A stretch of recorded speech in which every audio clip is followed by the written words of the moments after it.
Okay, Shabbat Shalom. Shabbat Shalom. We are back. Seems like we've been on vacation or something. Right. Yeah, man. It's been a while. Season. Um, we today are going to be looking at Genesis. We're in Genesis chapter 11. We are going to talk a little bit about the Tower of Babel. We'll look at that a little bit and look at some things. In the first half of the chapter, second half, I think, is some genealogy. We'll see how far we get over there. Let me pull this up over here. We'll read. Let's see. That's just the first 9 verses. Let me pull that up real quick.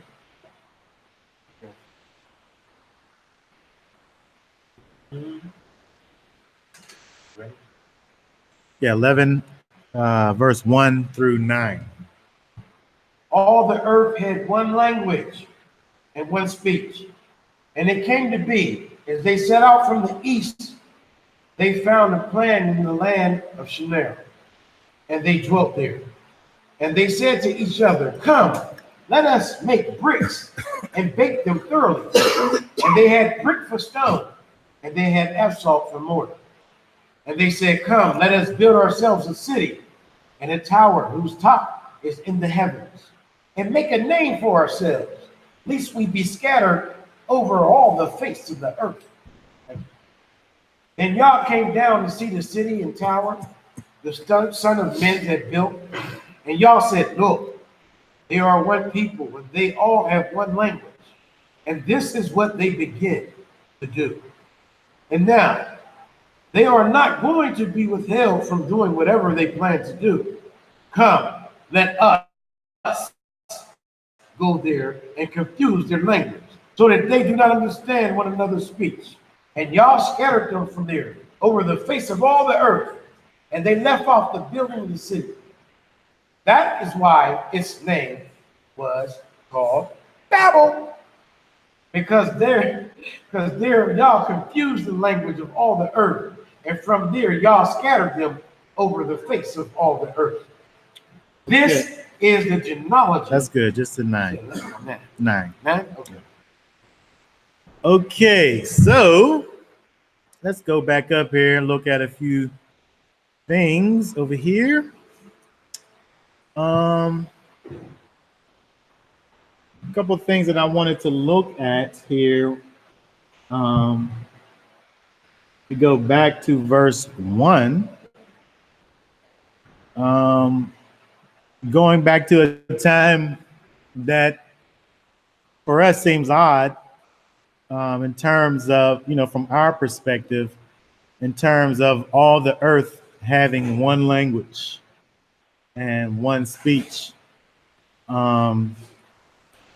It's interesting just kind of when you go, if you just think about even America, where we have different kind of dialects just in one nation. We might call it slang, but I guess it's dialect. You go somewhere, even within a city, there's things that people might say, and you don't know what they're talking about. But we're talking about the whole earth. Was all one language. So we look over here in verse 2, came to be, they came from the east. We saying eastward from where the ark landed, and they dispersed out from there. So moving eastward from where they came out from the ark. This place here, they said they found this plain in the land of Shinar. We call it now It's probably around where Iraq is. But at that time, it was, well, not at this time, but it became Babylon. So just thinking about the area, it's in that area over there where, around about where Iraq is currently. But I want to talk about what these people did, because when you look at what they did, just looking at it kind of just from a surface level, looking at what they did, I'm not sure what the issue is necessarily if you just look at what they were doing, like what the words are saying that they did. Doesn't seem like it's so egregious that it needed to have some divine intervention to stop it. And it was really bad. And it wasn't just like a little separation. Yeah, it was like a serious thing. So I kind of want to talk about what that serious thing was. So if we look down at verse 4, where it says, they said, come, let us build for ourselves a city and a tower whose top will reach into heaven. I'll just talk about just that part there of verse 4. Let us build for ourselves a city and a tower whose top will reach into heaven. What's that say? You got the KJV? What did KJV say? Said, go to, let us build us a city and a tower whose top may reach. Whose top may reach unto heaven. All right, well, let's go back to just this idea of a city, first of all. a city here. Let's see if I can. There's got to be a better way. What you doing, trying to TV? Yeah, I'm trying to see it and have it be where it could be seen simultaneously here.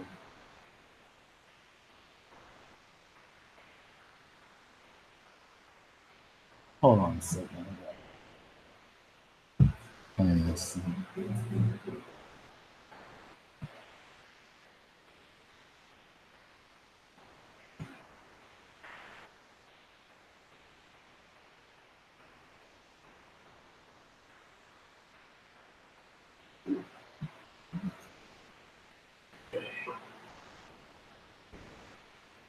All right, so they said, let us build a city. Verse 4.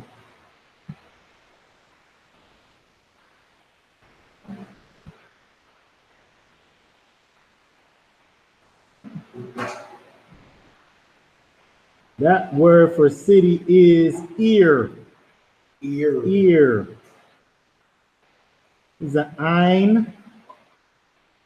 ein, yod, and a resh. It says ear,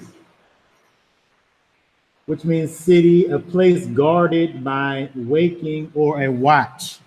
We think about the word, we think about the letters in the Hebrew, the ein, the first letter right here, in the ancient is a picture of an eye. So it gives the idea of watching and looking. And so if you're looking, and the resh is a man's head, so it has the idea of a man or the leaders of men. So when we think about this word ear, which is this city, the city is this place that's guarded, is watched over. There are things that have been put in place to kind of guard the thing, where there's isolation involved. there's separation that's involved. When we look at what, and remember, we got to think about what it is that these people were doing that was so wrong with what they were doing, right? So they built these places. When you think about a city, we can really only kind of think about a city in the context of what we know of. You know, you have your city living and you have your country living. City living is like condensed. Everything is kind of concentrated, compact, all kind of together. Think about country living, it's spread out. You know, city folk are kind of separated from nature and natural things. We have all of this concrete and stuff all around us. So for them, it may not be the same type of situation in terms of, you know, concrete streets and so on and so forth. But the idea of having large groups of people in a kind of concentrated, small type of a place is what they find, even when they go back and look at the archaeology. You see these cities, the remnants of these cities are just what we think of as, when we think about cities, these compacted places of people kind of together. We don't have to think hard about it because, you know, we're all from the city. We know it's different now, but it's not that different. The thing that's the same is that we're separated. We're separated from nature. We're separated from agriculture. We're separated from all of these things that we that sustain us. There's like a marketplace. You go to a place and you get what the people who do farm, you go get your stuff from there. The people who do make clothing or whatever, you go to the market and you go and get those things. It's almost as if there's kind of like it's almost like a dehumanization in the city, where the things that you don't know how to do it. Maybe your first generation because you just get there, but because of how things are set up, you're just separated from life, from nature. So they built these cities, they built these places of concentrated, dense dwelling, and also this tower. You know, instead of building out, they're building up. No, like building a city, is more so like a more control. Because like most of the time, the way it was back then, I don't know about back then that time. I'm just talking about period. Like the suburban people, like the inner city, that's where most of the ghettos is. You won't, it's on purpose, so you actually have to buy, not really have resources, you have to go through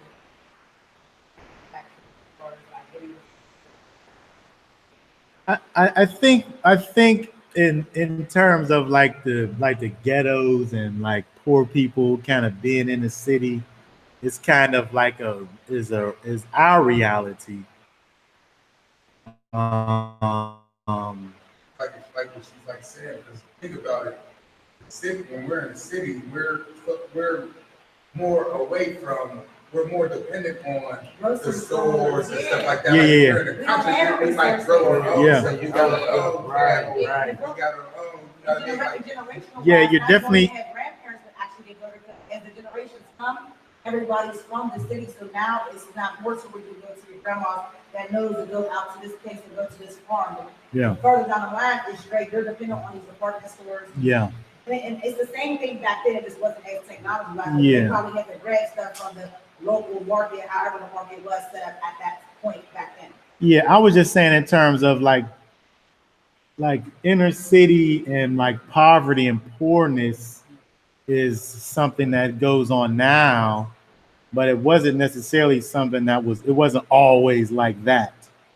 But in terms of being separated from and being dependent on others for your basic needs and necessities, yes, absolutely. That's what went on um, then and forever. Like you're in these places where you literally have to get water, like got, filtered in somehow.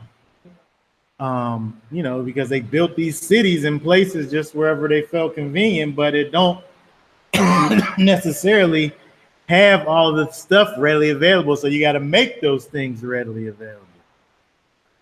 I would say that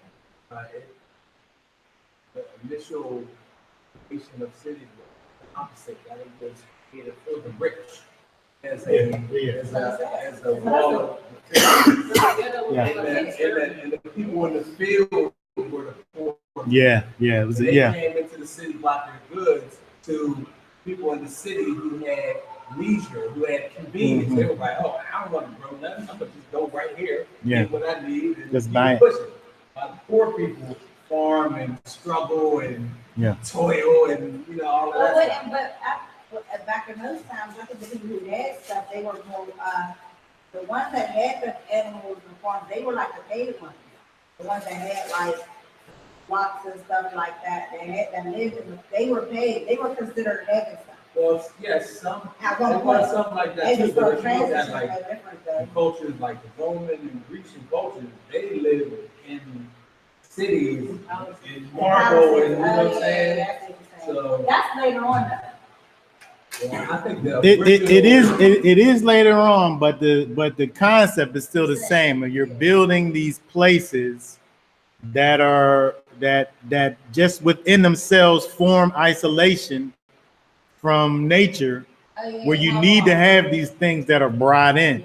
Now they obviously have the ability to have the things brought in, but at the same time, it's one thing to have. It definitely was a different classes of people, because the people may have had animals and things and were able to be sufficient within themselves. And I could see where it's kind of like a supply and demand situation where you got these people over here who need stuff because they're separating themselves from those things. But somehow those people at that time at least ended up on top, even though all the resources is over there. I don't know how that happens, but somehow.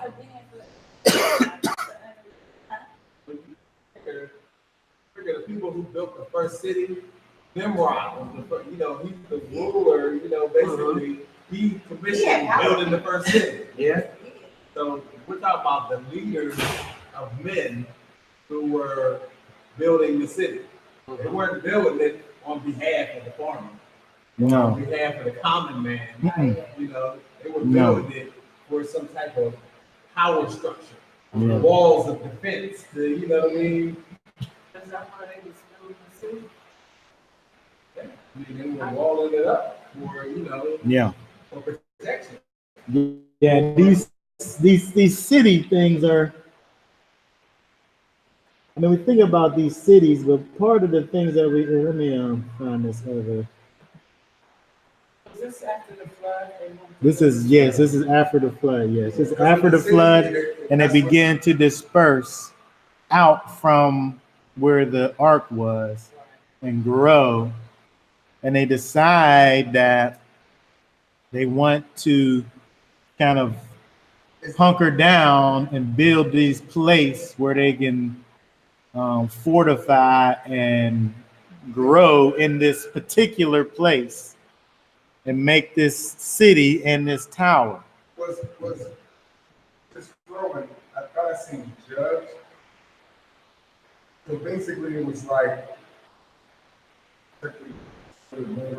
it's like basically for more structure with the city, you could put different laws in place. Now you got to be in the city. That's basically like now you got to follow these rules. Now we have somebody that I'm gonna appoint him as a judge. Now we have a judge. You know what I mean? Now is it like? I mean, I think structure? there will probably have to be some type of structure there.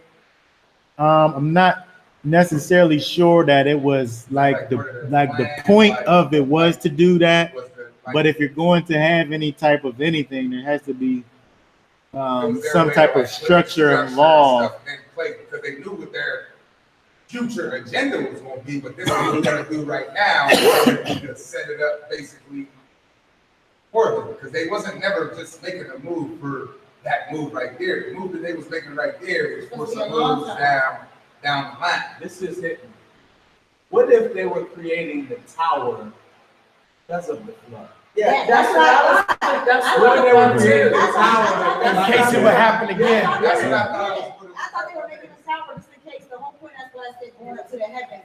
They think they could outsmart God on some, like, the next time we play again, we're gonna be cool. Yeah. Like, we're gonna be straight. We got this tower to look out. That's Yeah, look who orchestrated it. Nimrod himself. He was the first one who set himself up as the original apostate after the flood. First one to set him up as a god. And he decided to let's build a tower to reach up to the heavens. What was in his mind?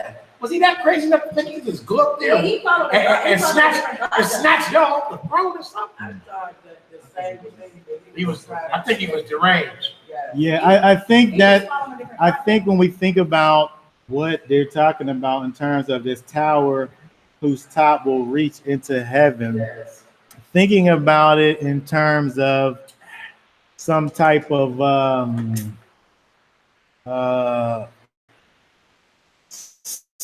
sanctuary place to prevent some future flood thing. Yeah, right. Yeah, that's what he was saying. It's just like them digging holes in the Like earth that, now. that's what I'm You know what I'm saying. saying? Yeah. They're right now. Right. Yeah. They're going to outsmart, yeah. They trying to outsmart. But there's also another thing. There's also another thing that we can also think about, because this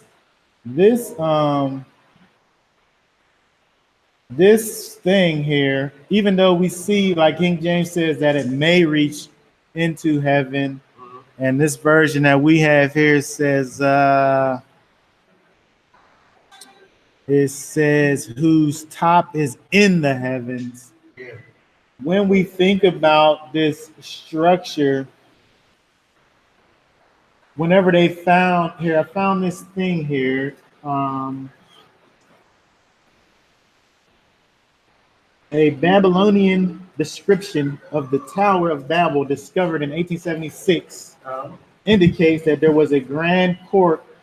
And I'm just gonna say these numbers, and then I'll say what it means after the fact. There was a grand court that was 900 feet by 1,156 feet, and a smaller one that was 450 feet by 1,056 feet, inside of which was a platform with walls around it, having 4 gates on each side. In the center stood a tower with many small shrines at the base dedicated to various gods. So the tower itself, they're saying, was 300 feet high, with decreasing width in stages from the lowest to the highest point. So when we think about like a pyramid is like a thing that its base is wide and it goes up to a point like that. They're saying that this Tower of Babel thing was like unto a pyramid, but it was like stepped. Kind of like yeah, like a cake. It's big at the bottom, and then there's like a top, and then there's a smaller part And they kept on doing that, like those things that they call ziggurats. They kind of look like pyramids, but they're more like staggered instead of sloped. So the remnants of this thing that they found, that these archaeologists found back in the 1800s, they're saying this thing was like that. So it was tall, but it wasn't like super tall. It was 300 feet, which is, I mean, that's pretty tall. But there, throughout history, has been taller structures. All the skyscrapers do that now. Yeah, the steel building might be, I think it's like 900 or feet tall. But like Babel was like the first one. But then they didn't get to finish building. That's what I'm saying. It's like the first one. That's why that's where, and you know what? It just validates the Bible being true, because like you got that story in the beginning. Now all these skyscrapers that actually In cities. Still trying to do the same. Yeah, the same thing. But what I wanted to point out is that also when we look at some of these ancient civilizations in that area that ended up being Babylon, some of the earliest astronomers were in that area. So at that time, you had these people who were looking at the heavens, at the stars, at the planets, and then not only doing that, but forming these idolatrous practices based on these stars and the planets that they were viewing, and ended up writing about, all in the same area. So when you think about this tower that they built to the heavens, you could also think about it. I'm not saying that that's wrong what you're saying, but I think another part to it is that this thing was also something that was to the heavens. Like it was going to the heavens, and it was also like unto the heavens, because they some of the, like I said, some of the earliest astronomers and astrologers, I always get the two mixed up. One of them is just science, and the other one is kind of mystical. I forget which one it is. But those people that were in that place were people who were making gods out of heavenly bodies, stars and planets and things. So how does the Greek literature they talk about, and basically invading the heavens and going with the gods up in heaven and breaking in and stealing stuff. But before they was doing that, they learned those things from these earlier cultures. That was right here in this place where the Tower of Babel. Actually trying to invade heaven. In a way, I guess you could say that. In the building of it, and however they felt they was able to communicate by observation or whatever they could do. It's probably like getting back then, because it's different now. So I guess like you got to try to think about it the way that they're thinking about it. They're here, and I guess heaven. So it's like, oh, it's up there, so we can get in there. Like, you know what I mean? I think that's They probably. would know there's a God, right? Because they just know the blood and all of that. So they know there's a God, and they're probably like, let's go up there. That's what they was. Yeah. Well, yeah. I mean, yeah, exactly. But I think the difference is, though, is that they weren't able to kind of pinpoint the creator necessarily. they was able to see somehow. Now this part, I don't know how they did it. I don't know how they viewed these things. You can find ancient writings about like Jupiter, for instance, which is like I don't know how they were seeing Jupiter. It's like way over there.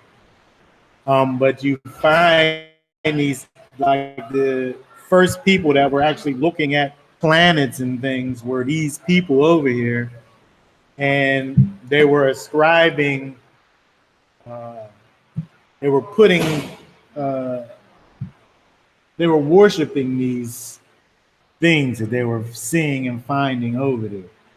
Um, so, so when we think about what they're doing, right? They're away from the natural course of things because they're in these cities, but at the same time they're focused on these things that are within nature in the heavens, and they're worshiping these things, right? So there's a separation, and then this longing to be part of something and then perverting it, right? They're separating themselves from nature, and then in that separation they're longing to be part of nature, and then they're perverting their relationship with nature by worshiping nature.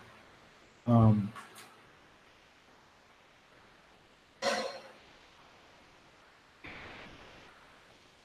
So when we look at this and we see the beginnings of idol worship, right? This is where things begin to go off. As to where we before the wickedness, well, it doesn't get into what the wickedness was. It just talks about there just being all kinds of wickedness, whatever that means.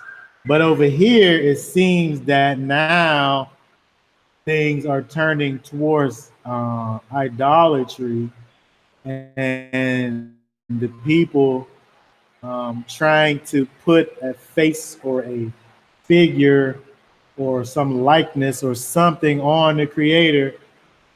They are able to see, they've seen the evidence because they just came from the flood. They've seen the evidence of what he's capable of, but there's not necessarily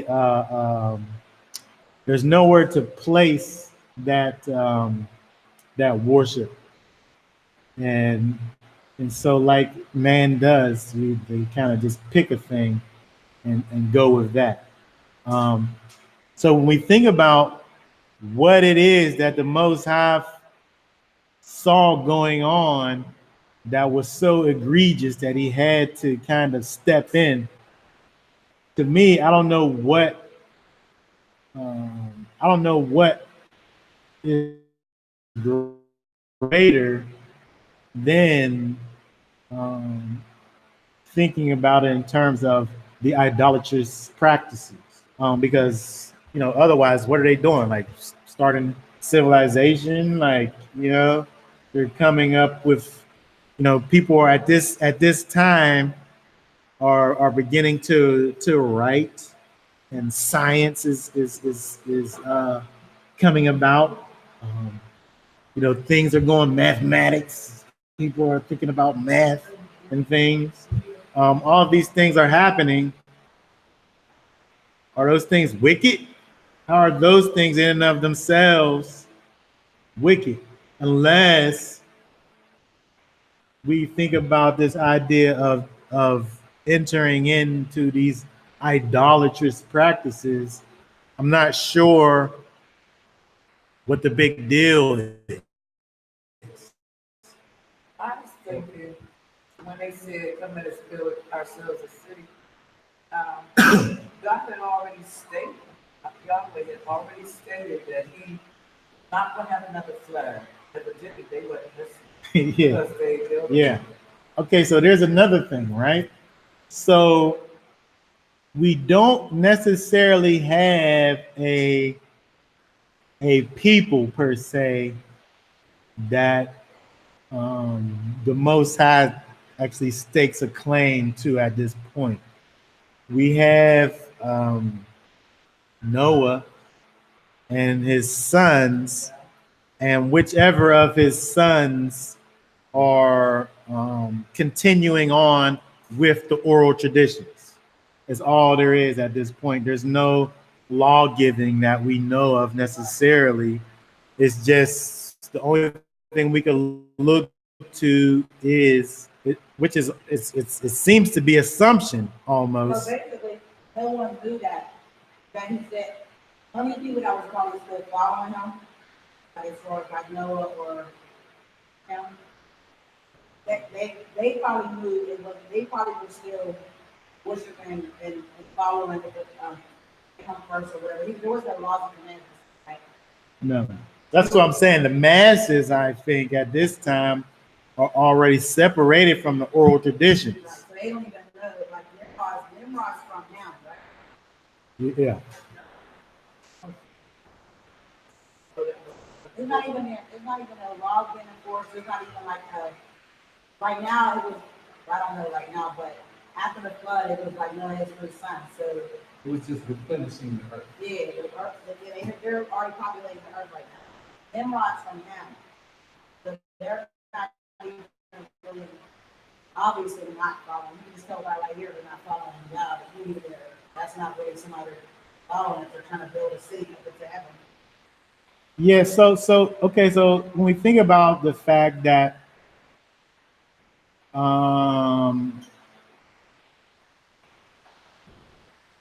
we can look back, let's look at Genesis.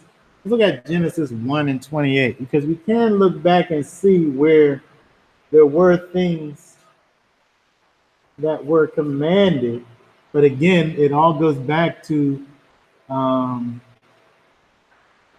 oral tradition. And if you were separated from that oral tradition, then you're not really interested in these things that the Most High is calling for. So Genesis 1 and 28. Read that 1 and 28 right there. There's 128. I got it right here if you just. I'm on one right now. 28. 28. 128. Are you ready?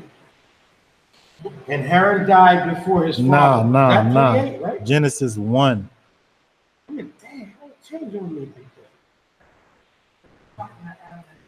Yeah, this thing keep changing on me. Man. Yeah. No, wow.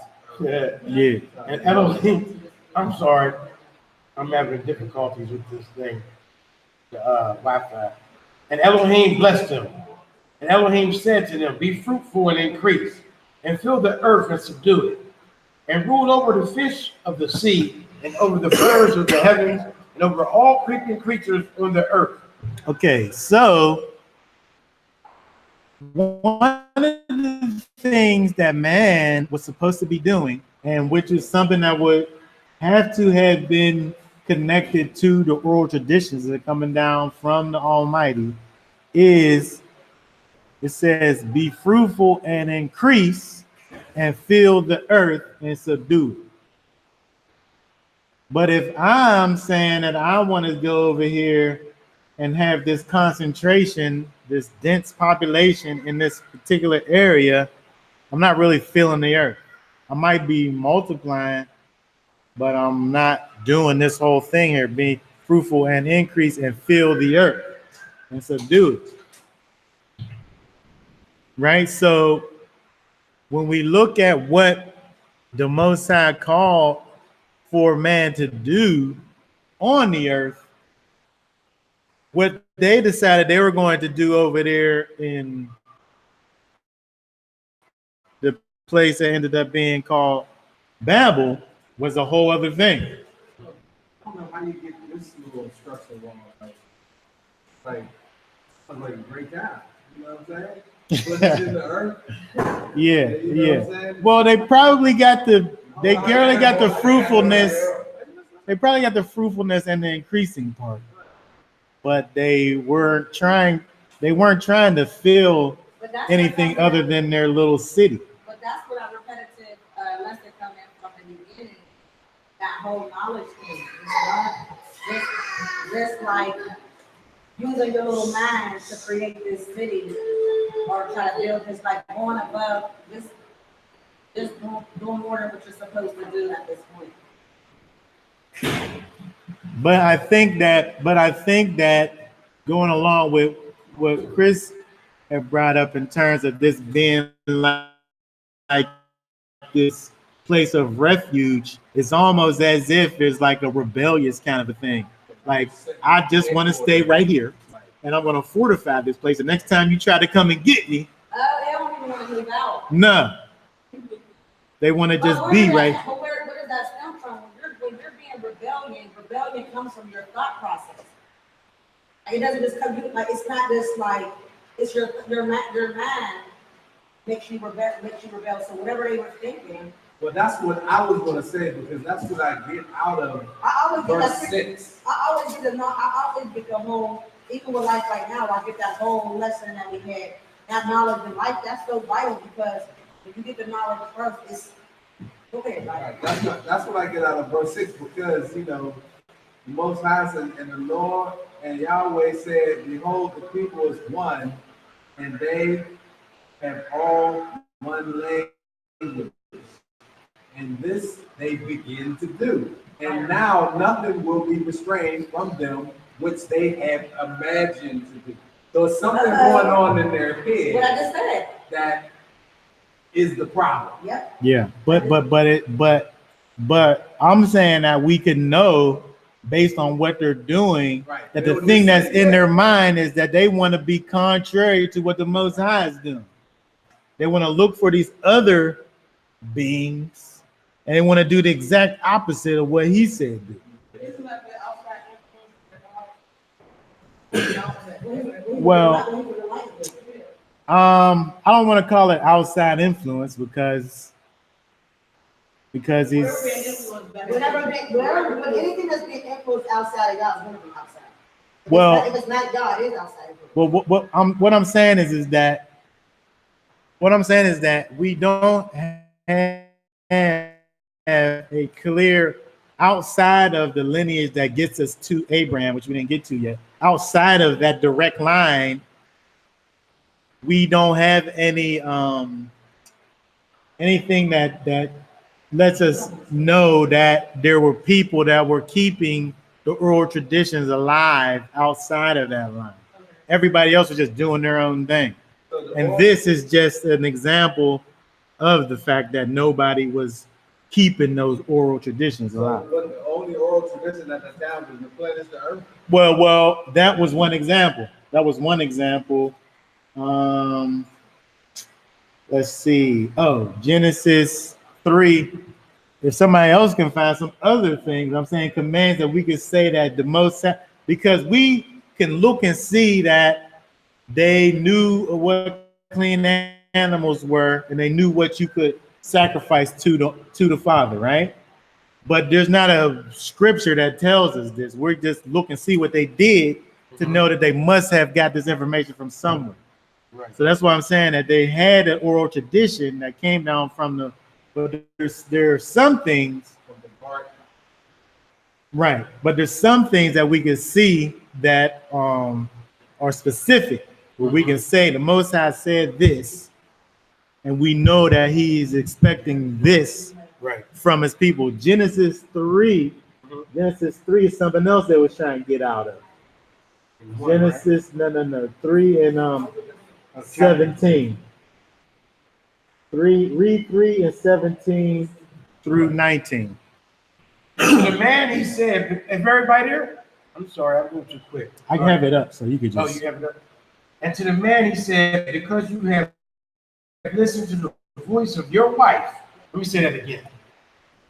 And to the man, he said, because you have listened to the voice of your wife and have eaten of the tree which I commanded you, saying, do not eat of it. Cursed is the ground because of you. In toil you are to eat of it all the days of your life. And the ground shall bring forth thorns and thistles for you, and you shall eat the plant of the field. By the sweat of your face you are to eat bread until you return to the ground, For out of it you were taken, for dust you are, and to dust you return. I want to say that's the reason we have farmers today. Well, and they said, I don't care nothing about your farming or your cursed ground. Yeah. I'm gonna go over here to this city and somebody else could do it for me. And all I gotta do is pull out my coins And buy it. and buy it. Oh, you want me to sit up here and sweat and toil? Later for all that, I'm just gonna get my little coins and give it to the person and let him sweat and toil. It's exactly what it is. It leads back to that matter knowledge, like they think they're thinking they know everything, like, Right. I mean, it's sad, because it's so generational, it's cursed. It goes back to that, because now it's They have the knowledge of good and evil, so, you know, man is always going to try to come up with a way. The way to get over that. How can I not toil? It's always going to get back to that because that's what it is. Set up a city, get me a little army, you know what I'm saying? They could go out and conquer and just bring But guess itself what, back. though? But look who's getting the short end of the stick, though. Look who's actually doing what was cursed. We did. Think about it. We was in the field picking cotton. We was in the field doing this for the land. We was doing this, building pyramids, doing this, doing that, blood, sweat, and tears, and they used their coin to do it. I'm gonna buy you, you, and you. You're gonna get over here and work for me. So I don't have to do what we was cursed, so to speak. We got the short end of the stick, though, you know? So that's just two examples. If anybody else could think of any other things that we could look at where you could see, I'm saying up to this point, where the Most High said, this is what you should be doing. Yeah. You know, you're welcome to present that. But I'm just saying, when we look at what it is they were doing over there in light of the known thing that the Most High said, we could look and see how it's the exact opposite of that. Plus idolatry. Plus idolatry, yeah. Yeah, plus idolatry. But I can go deeper than that, but I don't think we're there yet. I just want to add, like, everything the Most High tell us to do, it don't even be a hard job, we make it harder. Like, if the job be stuff, it looks so simple. And like from just when we read it, it's like, this was simple, but then I think about like the day and just life itself. You know, like, you got this simple job and you make it harder on yourself. Like, that job was so simple. Yeah. Like, each time, if you look at each job, it'd be simple, but you make it like. How hard is it to take a day of rest? Right. Even when he says I'm stressing and all of that, we make it way harder than it gotta be. How hard is it not to kill, not to, you know. I mean, but again, now you talking about all of these things, and what I'm saying is that when we look back in terms of things that we can say that the Most High said that we need to be doing, it's not even that extensive. Yeah, it'd be like so simple. That's what I'm talking about. I mean, murder. Okay, murder. Yeah, you gotta go out your way.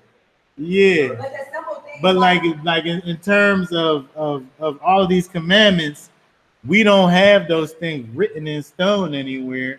We have these things that's even more simpler than that. Go find you a woman, make a family. Mm-hmm.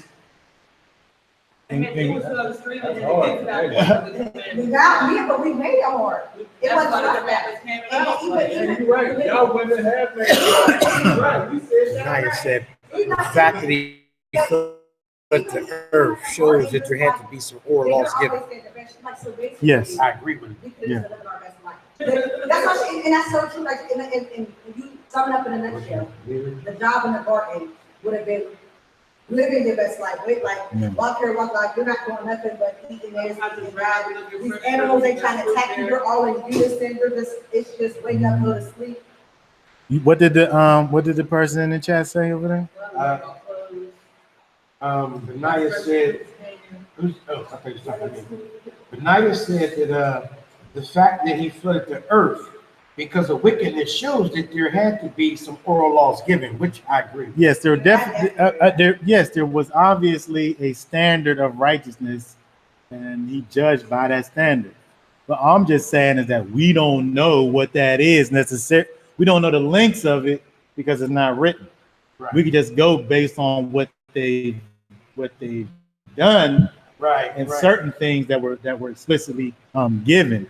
Right. But I'm saying that these people knew right the difference between right and wrong, and it seems that they're, like you said, are building this place in opposition to the creator, and they could care less about what it is that he has put forth through the oral traditions of their fathers. They could care less. They're going against that by building this city and this tower Right.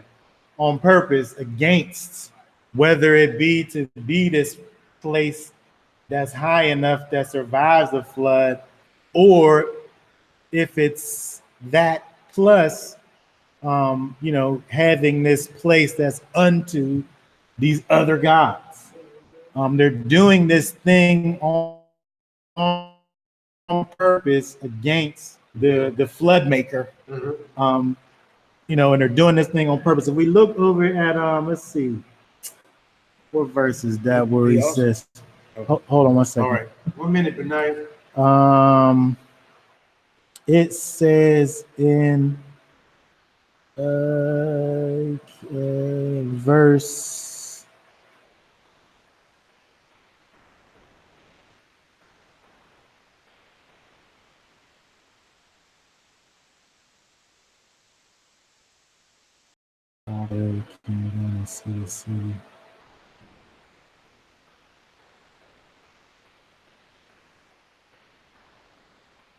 oh, that's still verse 4.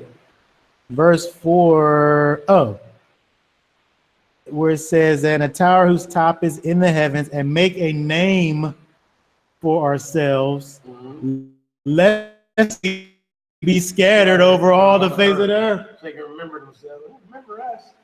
Hold on, why are you talking about lest we be scattered over all the face of the earth? When meanwhile, that's what the Most High wanted for them to do in the first place, was to be scattered all over the face of the So they earth. knew they was getting in trouble. They were supposed to be filling the earth. So it seemed like they had a coming together in a meeting of the mind. Mhm. Like, people came together and started thinking like, yo, we supposed to be scared of all this, let's come together, Leave them make a name for ourselves. And Like a legacy, huh? it sounded like, he had a problem with their thought process. Yeah. And them coming together, like, man, these people are one. They coming together as one. Look where they going. Yeah. Each left a name for himself. Well, not only did they have the thought, they had some action behind the thought too. They had the thought and the action. It was more. But yeah, definitely. So we could see even out of their own mouths when we talk about these people wanting to make their names known. They want to be known among they wanted to bring this fame to themselves in their rebellion against the Most High, in doing this thing that's the exact opposite of what he has said. So that's the first form of selling their soul. This is the devil for fame and fortune. So I know I'll mess with you. But Benaiah said, how about the curse he put on Canaan for what he did on the ark? Curse he put on Canaan. What are you talking about? The curse be Canaan? Yeah. That I don't think that did that happen. Well, it was after they landed from the ark. Yes, it's that the curse that went where it said curse became, that happened after they landed and exited the ark. I'm not sure if this how it directly correlates with that. Yeah. Yeah, that was Canaan. Yeah. Was Canaan born in? Well, Canaan, yeah, was born. Canaan was born. Was he born in the ark? It's you don't It's not know. mentioned. No, It's because not mentioned. because there was only 8 people Right, on there's the ark. only 8 people in the So ark. the I don't children think all that came happened, after right? the children all came after. Yeah. But dealing with this over here, we see these people are in just some gross rebellion. Now the other thing is that when we look at verse 6, when Moses said, "Look, they are one people, and they all have one language." And this, I'm thinking about it. This emphasis is all mine, but when I look at this, it seems like this is what's going on. Look, they are one people, and they all have one language, and this is what they begin to do. As if to say there's some kind of confusion going on there. You're all together. You have this one language, and this is how you use. This is what y'all doing? Yeah, against me. Yes. This is what you come up with. Like this is the best thing that you could have thought to do. Benaiah said he was only giving an example of an oral law that actually happened. Yeah. So when we look at this, right? When we look at this, there's something interesting that we learn from this thing that they did, because we can say that there was this great, if you want to say this great meeting of the minds happen. There was a great coming together of people who had this great plan, and they actually did execute the plan. Considering who they was working against, it might not have been the best thing that they could have did. There's probably 3 other things they could have did that was better. But the point is that when we look over here, it says, and now they are not going to be withheld from doing whatever they plan to do. Yeah, not to be withheld from that. And so when we look at this, it teaches us, we're able to learn a lesson from people that are doing things that's not good. It's against the grain. When you study rhetoric, when you study persuasive speech, if you don't talk about Hitler, you're not really going in depth into the idea of persuasive speech. That's right. Because the guy was crazy and he had some crazy ideas. Yeah. But he knew how to talk to a whole bunch of people and make them want to do whatever it is that he wanted for them to do. That is true. He had persuasive speech. So when we look over here at this thing, that's a negative thing. They're literally coming together against the Almighty. But what we can see over here is that people together, unified with a common goal, there ain't nothing that you cannot do. Well, right. Yeah, there's that. I mean, it's kind of not a small thing, but right? But exactly. Right? So we can see over here that there's that unity is powerful. So much so that the Most High seen this unified people and said, y'all not gonna sit up here and try to raise up against me like this. Boop. Now you can't even talk to each other. Wow. Now what you gonna do?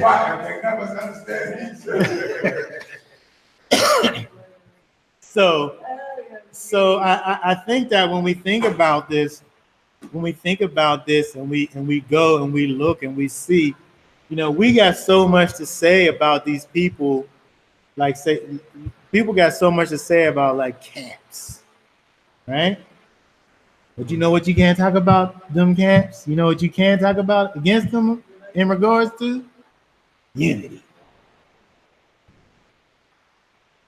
You can't say nothing about how they unified. Yeah. You better not go over there and try to sit up there and talk to them people about their own people. Mm-hmm. They're not going to even talk to you. Definitely the fact. When they find out that you belong to some other group, they don't got nothing else to even say to you. Or don't. You better not go over and sit up there and try to talk to some Jehovah's Witness about how they're wrong and they need to be coming to do what you doing. They don't got no more words for you. No more. None. They got unity. They got unity. You can't say nothing against that. I mean, it enters into the realm of brainwashing, but they're together. So was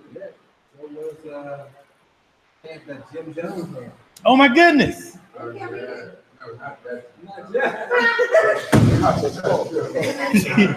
talking about the rapper? No, back in the day. Right, that's another thing. Now, when I didn't know about the story, I thought about how could somebody sit up there and make these people drink this Kool-Aid and they just willingly. There was a lot of deception in it, but I'm saying it. Yeah, and they made people do it. But before you even get to the Kool-Aid part, you had to get all those people to leave everything that they had in America and move to a whole other country. So before you even get to the killing yourself part, you had to get these people to believe in these doctrines and say, we're coming over here to be with you. Yeah. That's what it was. He prayed on those whose minds was weak. And some of them were drug users as well. Mm-hmm. So when I look back on that,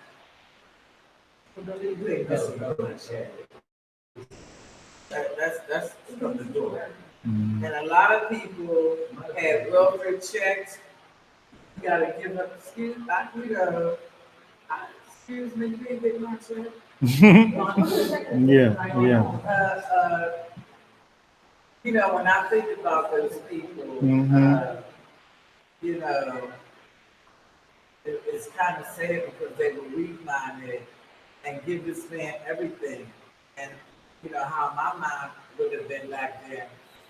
I don't know what you talking about, you're not getting my check. What did the check out of it? I'm lost. Because they took everything. They was on welfare, some was on welfare, and they. I never heard that man work for the CIA, but he was heavily funded. Which one?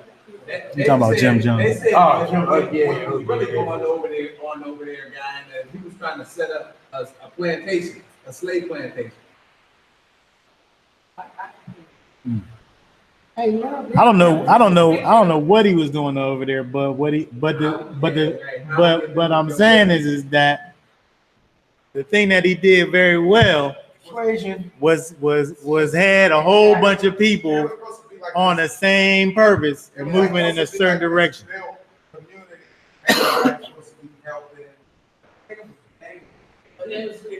Jamestown. He was in control, but there's people that live in that did escape. Yeah. You know, he wanted a controlled environment. Yeah. So the best way you can do it, get them out of the United States. I remember. But when we look at these things, it presents problems because we see what these people did, right? It's like the same thing. I'm saying we see what they did. We see what Jim Jones and them did. We see what the people did out west, the Indian people, where they had a whole no, it was a guy from India who had like a whole city over in out west somewhere, and he had people from all over the place. They also were preyed on drug addicts and stuff, people who had addictions and stuff. so they could build their populations. Because I remember you was telling me, remember you told us about the thing that Divine Prospect was talking about in terms of building communities within the laws of the land. So if you had if so many people in the community got together, you could vote yourself out of the city and make your own municipality. And so they did that out there, but they kept on trying to grow, and then they tried to take over the everything, and then the neighboring neighborhoods got mad, and that's when they started infiltrating. And also, there wasn't no separation between church and state, so their laws that they had for their city was based on the religion that they made, which made them a conflict, which made them be able to come in there. There's always some kind of loophole that you look at. The Branch Davidians, right? You got all these different groups where you could look to where they had these ideas of being kind of separated, unified. Did you say the Branch of Davidian? The Branch Davidians down in Waco when they went down there and Yeah, I heard it now. Came to California. I'm like the person. When that came to me, I had an older sister that was part of it. Just didn't get involved. I just done that. So how she's going to with it. But when the Davidians was approached to me, they just went in one ear and out the other because I had no interest. yeah. So they did go to quite a few Adventist churches. But, you know, my older sister, she wasn't out with that, but you know, by me living with her and pregnant on that, certain things just didn't fly with me. Mm-hmm. Yeah.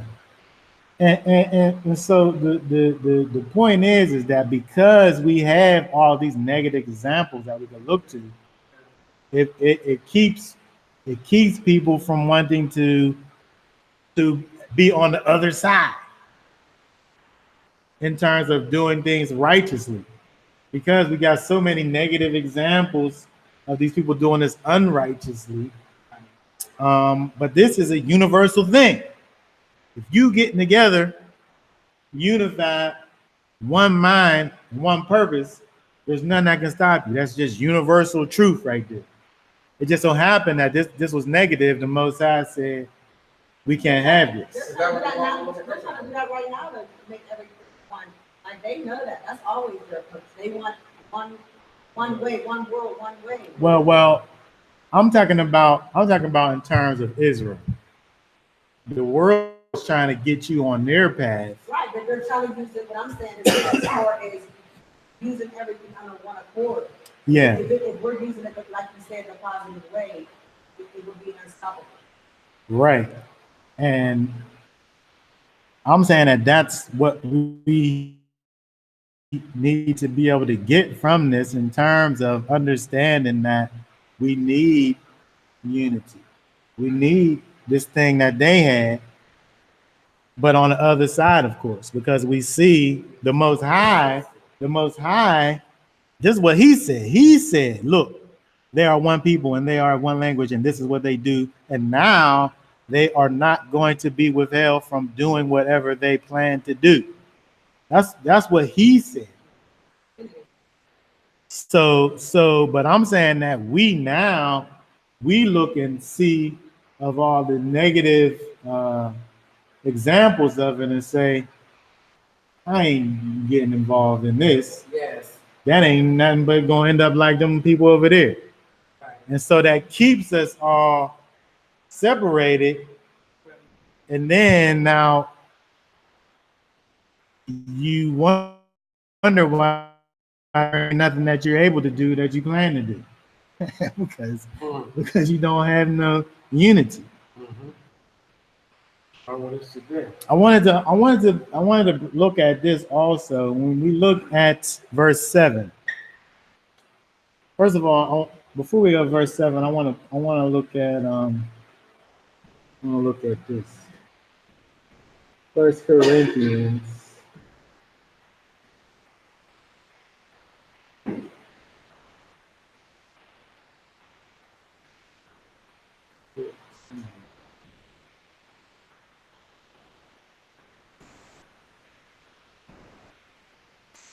Okay, what that say right there? 1 Corinthians 14, verse 33. Elohim is not the Elohim of this Oh, read it loud. Oh, you got it? For Elohim is not the Elohim of disorder, but of peace, as in all the assemblies of set apart ones. That you're going to keep going? Or No. That's it. Here, let me pull this one up here.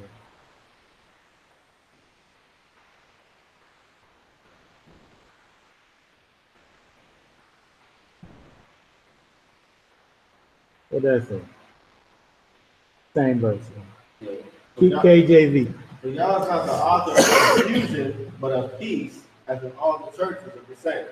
Okay, that's a verse that we say that all the time. I want to be able to rectify this. But what we looking at over here in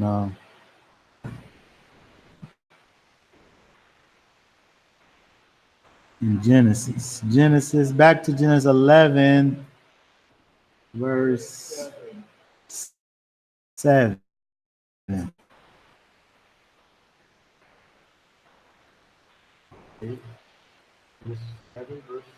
Yeah, read that.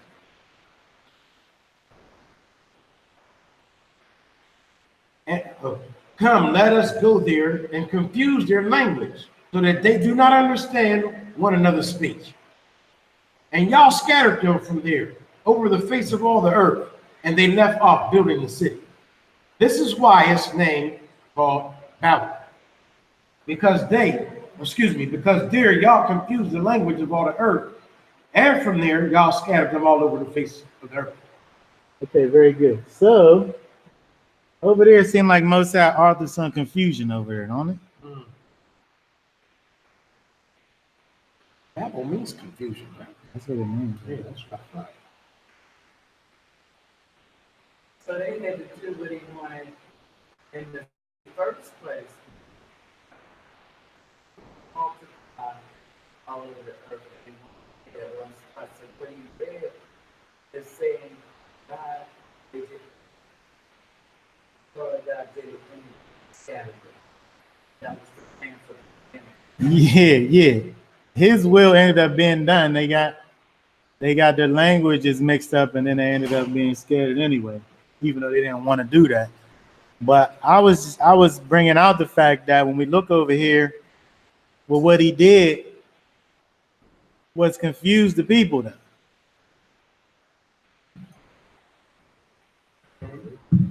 Some people he introduced confusion into those into people. those people. Like Chris got a On language purpose. I don't understand. Tony got a language I do understand. So Trying to understand his, but you end up going that way because y'all understand each other. yeah. My group goes this way, and another group goes another way because they can comprehend each other. That's what I But guess what they took with them though? That first man-made religion. That's a little deeper though. But what I'm saying over here is that the Most High, according to what we've seen over there in 1 Corinthians, said is not the author of confusion, right? Most times, Yeah.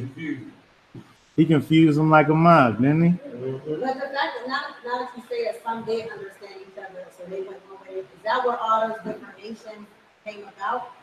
All those different nations that he was already entered with when the time came, he wanted them to all be destroyed. Because all of them other nations was wicked. They all had different customs, but it all led to just wickedness. Yeah. Yes. But the majority, mostly all the customs stem from They were Babylon. similar. All their customs They were just took with them. just different names. Right, different names, different language. So Right, but they had the similar. faces were still the same, it's just the name and the Yeah, language was because when changed. you look at all the gods of the same, the gods all still the same, call for answers, like, Yeah, but it's a different right. nation, but they're all doing one thing. Like Nimrod and Semiramis.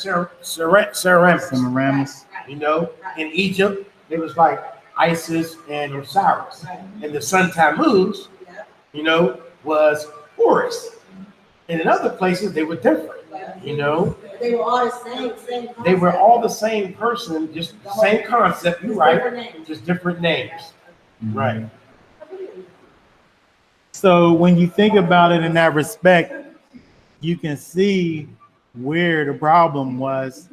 It verifies the fact that idolatry was a main part of the situation. It was all part of it. It was rebellion against the Almighty, and it was also idolatry was part of that. Um, but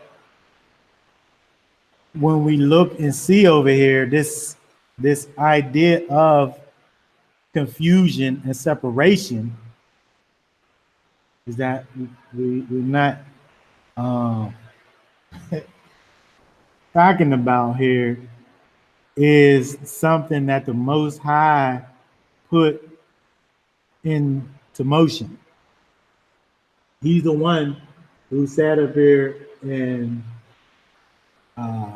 entered in this confusion in the people um, as an act of judgment towards these people in their wickedness and their disobedience. So, We could have came down, destroyed them for their disobedience, decided not to. Yeah. And well, he's scattered merciful. to He's merciful. what he wanted them to do in the first place. That's the way I look at it. So that's what I got out of it. They didn't do his will in the beginning, but he made sure they did it in the end. Carried it all over the place. Well, he made sure that his will was done. Yes. They, at that point, really didn't have a choice. They couldn't really deal with these other people because they couldn't understand them anymore. So he made his will be done on earth as it is in heaven. But I just brought that First Corinthians up because people talk about this verse and try to make it be this blanket thing. Well, the most has nothing other confusion, so this and that. But we can look over here and see where he authored this confusion and these people as a judgment towards the people. And so even in looking at that, we can see that the opposites. We can see where, in terms of unity, being one, having one purpose, in righteousness now, well, we can see in righteousness where there literally is nothing that could stop, right? The Most High don't want to stop a thing in righteousness, right? That's what he wants for his people to be unified, to be together and moving towards his purposes, letting his will be done.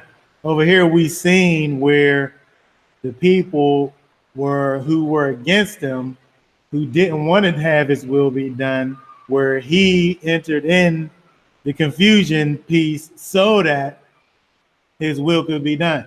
So, man tries to get in here and alter the plan and the purpose of the Almighty, and we see over here where it doesn't work. Right, the thing that he wants to be done is going to be done, whether you like it or not. So when we think about this as a whole, again, kind of just recapping everything, we think about the problems of kind of in a nutshell. We think about not as if city living is like something that's like diametrically opposed to the Almighty, but we have to be aware of the things that city living brings, and living within that. Think about how we're able to kind of get back to the course that the Most High has for us. Right, we're in this place where we are dependent on people other than ourselves to, it's interesting. We went camping, right? It probably took me an hour to get a fire started. It probably took me an hour to get a fire started to a place where it was usable. Like I could get the fire going, but in order to get it to a place where I'm able to cook on it, it took a significant amount of time. I had this, I think Chris might have been with me when the same time I bought that big machete, I bought that fire starting thing. That flint stick, flint rock. Yeah. I didn't know what to do with it. I'm surprised Chris didn't. He MacGyver. Well, he wasn't there with me though. He wasn't there. I didn't know what to do with this thing that I had. It was a fire starter. I didn't know how to use it. I'm sitting there with a lighter and some paper towels and some cut up cardboard trying to start a fire. You ain't had no lighter. You know, what's the- Tell me this joke. what's the, outside of the whole thing, now we got a soil and stuff like that, in the garden. God has given us the ability to have our own skill to survive and not have to depend on like it'd be like certain things not even safe no more as far as like certain food and stuff. But we don't know how to like grow things ourselves. Some people do now, but I want to learn now just because I'm seeing that they got fake cabbage, or even down to the they're making fake cabbage, or even down to the fact that I gotta go to certain stores for organic meat because of the meat in the regular stores are all like, but like the way he had a structure, regardless of if it was gonna be out in the field, but it would have been safe because you could see how you know what you're putting in. Right. Like you know it's not anything additional in there, but now it's just like what you're eating. They're putting pork in every single thing. Like I had to throw away a toothpaste because the arm and something there's lard in it. Like nothing's really safe. Like where we're at right now. Right. And I heard, I was thinking about you. But you were telling me about tilapia not being a little fish. See, and so I was telling him, I gotta look into that because I know she said it come from, she read too much. I know she's not gonna make them like that up, but it's like, I can really see them going out their way to make a fish with scales and fins because there's been people that's been following laws back then. Just like how there's a remnant now, there was a remnant back then that was still following and keeping the tradition. So I can see them going out the way to trick and make sure there's this man-made fish with fins and scales to follow it because they know our laws. And it's just like a lot of our natural skills and ability like we don't know. Right. We can go back to it, like how you're trying to get yourself to know how to start a fire. Like we were sort of back, like so many years me going back, it's gonna be like 34 trying to learn, like I gotta start playing. Yeah, but we can't think about it as it being this kind of this unreachable goal because it's definitely a reachable goal. It's a hard thing because we're grown people learning all these things that From scratch. starting from scratch. But what I'm saying is that we can see the importance of it because of course idolatry was part of it, but there's these other parts that was a compiled thing. It was a compiled thing that was wrong with what they was doing. That if we sit up here and look at our situation, it's easy for us to think about, well, yes, idolatry is wrong. But what about these other things that's included in the offense of these people that literally caused the Most High to come and intervene? We should be thinking about these things that bring us back to nature. And I talked about this before because we think about Yeshua when he taught. There's so much understanding we're able to get from the thing that the Messiah spoke if we just know about like natural things. But we're separated from those natural things, so we got to go, oh, he said this and this about that. So now I got to sit up here and go and find out about this and that so that I could go back over here and put it with what he said. But if I knew about how things grow in the first place, now I'm already there, right? But we're so into this, not to say that country people are more spiritual than city people, but I'm saying that it's just something that we don't think about. And if we think about it hard enough, we can see how this is part of how we are separated from the things that the Most High has for us to be doing.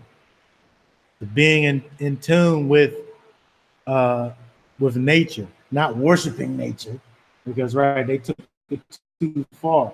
But at least knowing about nature and what goes on with it, how we are able to interact with nature and be able to even learn about the Most High through that. Right.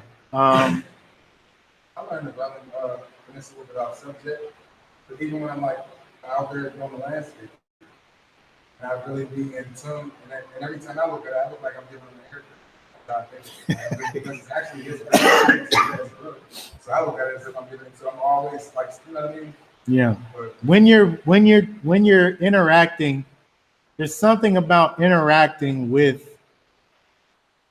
creation. There's just something about it where we're so disconnected from that. We miss out on that connection. Hey, I'm sorry, I neglected for a moment to read this. Benaiah said, about being able to talk and all that stuff, the gift of gab, LOL. But he was saying like different communities, like the polygamy community, the Amish community, and even the Jehovah Witnesses have their own community. And Be Blessed said Babylonian customs, all sun worship religions. Then Benaiah said, Is there any questions in there? no, Benaiah was just implying that Isaiah 45:7, King James Version, I form the light and create darkness. I make peace and create evil. I am Yah. I do all these things. Yeah. Yeah. That was So just when we updating. think about the idea of Most High not being the author of confusion, we have to think about the fact that when there is judgment involved, we see he'll enter in some confusion in the situation. He is light. He's the epitome of light and good. But when there's judgment involved, he'll remove himself from a situation, which the removal of light is the addition of darkness. The removal of good is the implementation of evil. So we can see where the Most High, through his judgment, is doing these things that we don't always think about and ascribe to him. But he'll definitely remove himself from a situation, and in doing that, he's putting some evil right over there. He'll remove himself from a situation, which is going to bring confusion to the situation. So yes, that's absolutely true. But just wrapping everything up, I want for us to be able to not look at the negative examples of unified people and cause that to be a stumbling block for unity. Because the Most High has for his people to be doing his work for the kingdom, and it takes a unified people in order to do that. It takes a people who have a specific purpose and a specific plan to follow that thing out together in order for his purposes to be done. His purpose is going to be done on the earth. The question is, are you going to be part of that or not? Because it's going to be done. We've seen how it happened over here. But we have to understand the lesson that we see over here is that there is power in unity. We think about Akkad, Shema Israel, Yahweh Eloheinu, Yahweh Akkad. Akkad is unity. When we think about unity of his people, that's the kind of thing that we have to think about, is this collective kind of uh, group of people moving forward. When we think about the body of Messiah, the body of Messiah is a the group of parts coming together for a purpose. And at some point, um, when we get to the place of, we're always as individuals trying and striving to better our own selves, but at some point, we have to turn that around for other people. And it's not something that it was even made to do on an individual basis. It was made for a group, a collective of peoples together, working towards a specific goal. And the Most High tells us over here in that verse number 6 that when people are able to come together and be unified, there's nothing that's able to stop them. Here, the only thing that was able to stop them was the Most High, because they was working against the Most High. But think about being on the other side of that. Think about doing the will of the Almighty. What is able to prevent you from doing that? Nothing. There's nothing that's able to prevent you from doing the will of the Almighty when you're able to unify with his people for his purposes, because that's what he wants.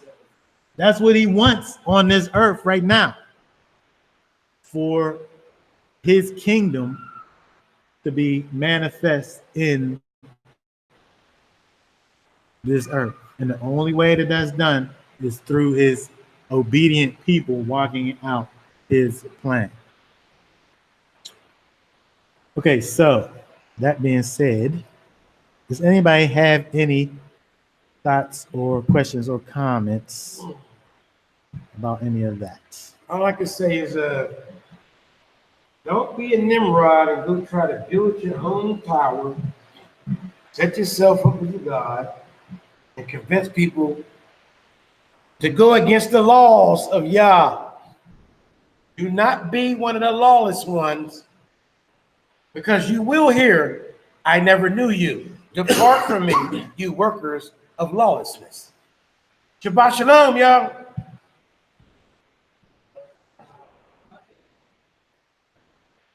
Okay, so that being said,